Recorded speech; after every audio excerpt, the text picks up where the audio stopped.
Tintin ne peut plus supporter ces contraintes.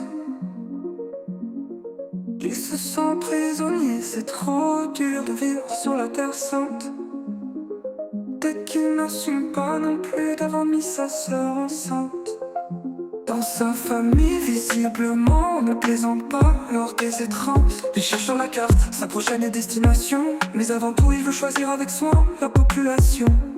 Donc, après de longues heures de réflexion, le pays des Helvètes a retenu son attention. C'est l'histoire d'un capot en fuite, avec de gros planches en sodomite.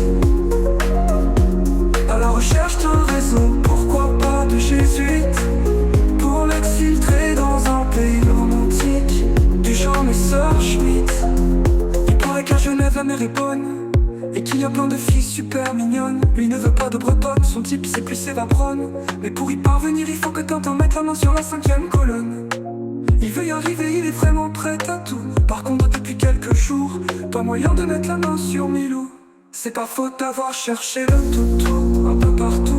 Faut dire que son maître est fou, et qu'ils ont des rapports assez chelous. C'est l'histoire d'un capot en fuite, avec de gros planches en sodomite. À la recherche d'un réseau, pourquoi pas de jésuites, pour l'exfiltrer dans un pays romantique, du genre Messerschmitt. Il s'imagine qu'il va pouvoir profiter des banques au lourd passé. Il est ruiné et désocialisé, mais se voit déjà les mains pleines de billets. Dans sa tête tourne en boucle juste 2 idées: quitter la Judée, puis obtenir de faux papiers. Avant même d'être parti, avec Eva il le sent bien.